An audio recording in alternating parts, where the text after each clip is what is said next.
أعوذ بالله من الشيطان الرجيم. بسم الله الرحمن الرحيم وبه نستعين وهو خير المعين. ثم الصلاة والسلام على أشرف الأنبياء والمرسلين وعلى آله الطيبين الطاهرين المعصومين المنتجبين واللعنة على أعدائهم ملعونين. محترم و مکرم سامعین گرامی قدر، ہم آپ کی خدمت میں کتب اربع اور ان کے مؤلفین کا تعارف کے سلسلے میں تیسری ویڈیو اور تیسرا پیغام لے کر ہم آپ کی خدمت میں حاضر ہوئے ہیں۔ جیسا کہ ہم پہلے آپ کی خدمت میں کتب اربع میں سے پہلی کتاب اصول کافی کہ جو شیخ کلینی علیہ الرحمہ کی تالیف شدہ ہے، ہم نے اس کا تعارف مختصر سا آپ کی خدمت میں عرض کیا، پیش کیا۔ اب کتب اربع میں سے دوسری کتاب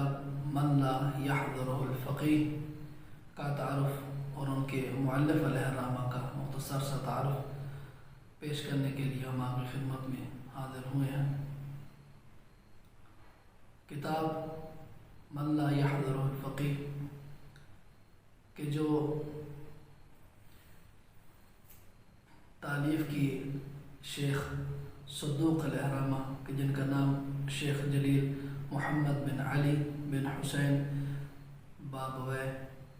القمی المعروف بشیخ صدوق علیہ الرحمہ نے اس کتاب کو تالیف کیا اور ہمارے لیے یہ غزل انہوں نے ہمارے لیے پیش کیا۔ مؤلف جناب شیخ صدوق علیہ الرحمہ نے اس کتاب کی تالیف کا سبب اسی کتاب کے مقدمہ میں یوں بیان فرمایا کہ جب شیخ صدوق علیہ الرحمہ کسی غرض سے بلخ میں تشریف لے گئے تو وہاں آپ کی ملاقات ہوئی جناب شریف ابو عبداللہ محمد بن حسن المعروف بن نعمہ، ان سے ملاقات ہوئی اور انہوں نے آپ کو یہ ارشاد فرمایا کہ ایک ایسی کتاب مرتب کرے کہ جس کا نام کتاب من لا یحضرہ الفقیہ ہو۔ جس طرح کہ رازی نے،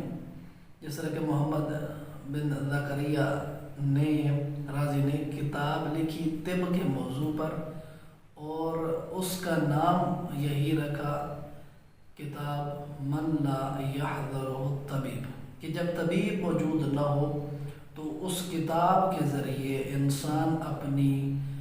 جسمانی بیماریوں کا علاج کر سکے۔ اسی طرح جناب شیخ نعمہ علیہ الرحمہ نے فرمایا کہ آپ ایسی کتاب مرتب کریں کہ جب فقیہ موجود نہ ہو تو انسان اپنی روحانی بیماریوں کا علاج کر سکے۔ تو یہ وجہ تھی اس کتاب من لا یحضرہ الفقیہ کو تالیف کرنے کی، اور شیخ صدوق علیہ الرحمہ نے اس کتاب کو پھر مرتب کیا اور تالیف فرمائی۔ میں آپ کی خدمت میں چند نکات اس کتاب کے متعلق پیش کرتا ہوں کہ جو اس کتاب کی خصوصیت اور اس کتاب کو ہمارے لیے مزید واضح اور اس کی فضیلت ہمارے لیے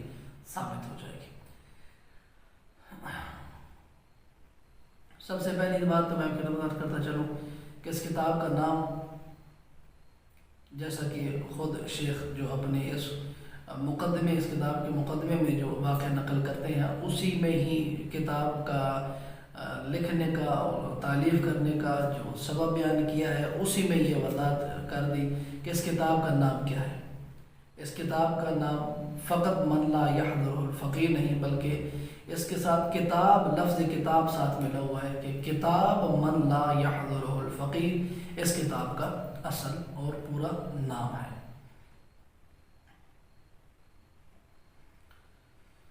دوسرا نقطہ آپ کی خدمت میں عرض کریں، جیسا کہ پہلے میں آپ کی خدمت میں شیخ کلینی علیہ الرحمہ کا طریقہ سلسلہ سند ذکر کرنا اور کافی میں کس طریقے سے انہوں نے روایات کو ذکر کیا وہ میں آپ کی خدمت میں اس پہلی ویڈیو میں عرض کر چکا ہوں، لیکن شیخ صدوق علیہ الرحمہ کا طریقہ بالکل شیخ کلینی علیہ الرحمہ کے طریقے سے برعکس ہے۔ شیخ کلینی علیہ رحمہ اپنے تمام روات کو ساتھ ذکر کیا کرتے تھے، فرماتے تھے، لیکن شیخ صدوق علیہ رحمہ اپنے تمام سلسلہ سند کے راویوں کا ذکر نہیں کرتے، بلکہ وہ جب بھی روایت کو ذکر کرتے ہیں تو اس شخص سے شروع کرتے ہیں کہ جو مباشرتاً، جس نے ڈائریکٹ امام علیہ السلام سے روایت سنی اور نقل کی، اس کا نام لکھتے ہیں اور اس کے بعد روایت کو ذکر کر دیتے ہیں، لیکن آخر میں مشیخہ کے نام سے ایک باب مرتب کیا جس میں اس پورے سلسلہ سند کو شیخ صدوق علیہ رحمہ نے وہاں پر درج فرما دیا۔ مثلا روایت کی جناب زرارہ سے کہ جنہوں نے امام صادق علیہ السلام سے روایت کی بالفرض، تو اب ان کے درمیان جو راوی ہیں اس کا ذکر نہیں کیا، بلکہ راویوں کا ذکر الگ مشیخہ میں ذکر کر کے وہاں بتا دیا کہ زرارہ سے فلاں فلاں راویوں نے روایت کی ہے۔ اب اس سے پتہ چل جاتا ہے کہ یہ جو روایت ہے اس کے راوی کون کون گزرے ہیں۔ اس کی ایک وجہ یہ بھی ہے کہ شیخ صدوق علیہ رحمہ نے فرمایا کہ چونکہ طوالت کا خطرہ تھا، اس وجہ سے میں نے اس کتاب کی راویوں کو، اس کتاب میں راویوں کو درج نہیں کیا، بلکہ آخر میں ایک ہی باب میں سب راویوں کو ذکر کر دیا تاکہ کتاب مختصر رہے اور طوالت سے بچ جائے۔ تیسرا نقطہ کہ شیخ صدوق علیہ رحمہ کا یہ کتاب تالیف کرنے کا مقصد یہ نہ تھا کہ یہ مرجع حدیث بن جائے، کہ اس سے حدیث منبع حدیث سمجھا جائے اور اس سے احادیث لینے اور ان پر قدح و جر کرنے کا سلسلہ شروع کیا جائے، نہیں، بلکہ اس دور میں چونکہ فقیہ کی غیر موجودگی میں ایک ایسی کتاب کا ہونا ضروری تھا کہ جس کتاب کے ذریعے عوام الناس اپنی روحانی شرعی مسائل کی تمام ضروریات کو پورا کر سکتے۔ اسی وجہ سے شیخ صدوق علیہ رحمہ نے کئی مقامات پر احادیث کو ذکر کرنے کے بعد پھر اس کی شرح بھی شروع کر دی۔ تو بعض علماء، بعض طبقہ کے جو اس علم رجال سے وابستہ ہے، وہ یہ سمجھتا ہے، یا اس کے علاوہ وہ حضرات کے جو اس علم رجال سے ناآگاہی رکھتے ہیں، وہ یہ سمجھتے ہیں کہ یہ پورے کا پورا سلسلہ حدیث ہی ہے، جبکہ اس کا کچھ حصہ حدیث ہوتا ہے اور کچھ حصہ خود شیخ صدوق علیہ رحمہ کی وہ وضاحت اور شرح ہوتی ہے کہ جو انہوں نے اس کتاب میں درج فرمائی۔ چوتھا نقطہ کہ جس میں علماء اعلام کا اختلاف ہے کہ آیا اس کتاب میں تمام احادیث جتنی بھی ذکر کی گئی ہیں، آیا وہ تمام کی تمام احادیث حجت ہیں یا بعض ہیں یا سب نہیں ہیں، اس میں علماء کا اختلاف ہے۔ پہلا قول اس کے متعلق یہ ہے کہ علماء یہ فرماتے ہوئے نظر آتے ہیں کہ اس کی تمام احادیث، یہ قول ایسا ہے کہ جو مشہور بھی ہے کہ تمام احادیث حجت ہیں، ان میں کسی قسم کی دقت کرنے کی ضرورت نہیں ہے اور وہ تمام قابل اعتبار و قابل عمل ہے۔ جبکہ اسی کے مقابلے میں دوسرا نظریہ بھی ہے کہ نہیں، تمام احادیث اس کتاب کی حجت نہیں ہے، بلکہ ان میں دقت کرنی پڑے گی، سوچنا پڑے گا، غور کرنا پڑے گا، فحص کرنی پڑے گی، اس کے بعد جو حدیث کسوٹی اور اس معیار علم رجال پر پوری اترے گی وہ حدیث قابل اعتبار، قابل عمل ہوگی، سب نہیں۔ اب یہاں پر دونوں گروہ، دونوں فریقین کے پاس اپنی اپنی ادلہ موجود ہیں، تو کتب ہے علم رجال بھری پڑی ہیں کہ جس کی طرف مراجعت کر کے ان کی ادلہ کو پڑھا اور سمجھا جا سکتا ہے۔ پانچواں نقطہ یہ ہے کہ کیا اس کتاب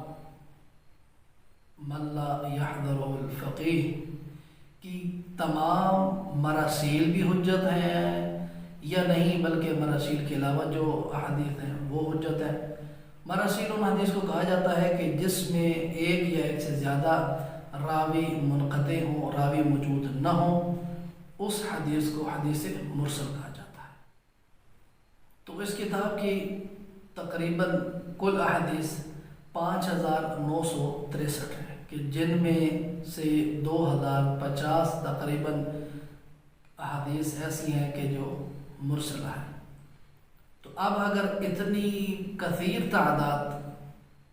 احادیث مراسیل ہیں ان کو اب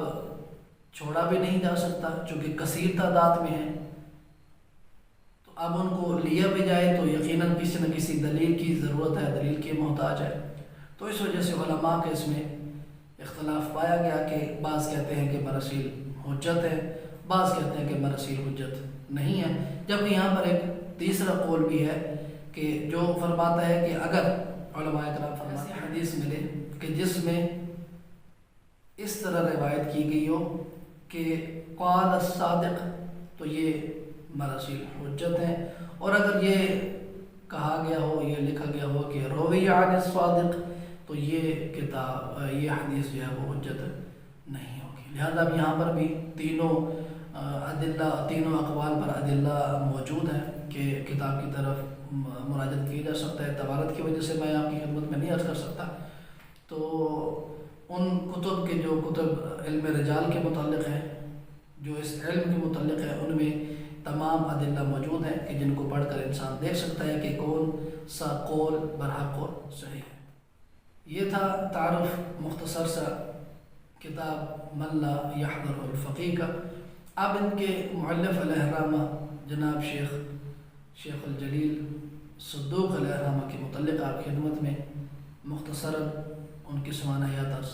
کر دوں. شیخ جلیل محمد بن علی بن حسین بن بابوے قمی المعروف شیخ صدوق علیہ الرحمہ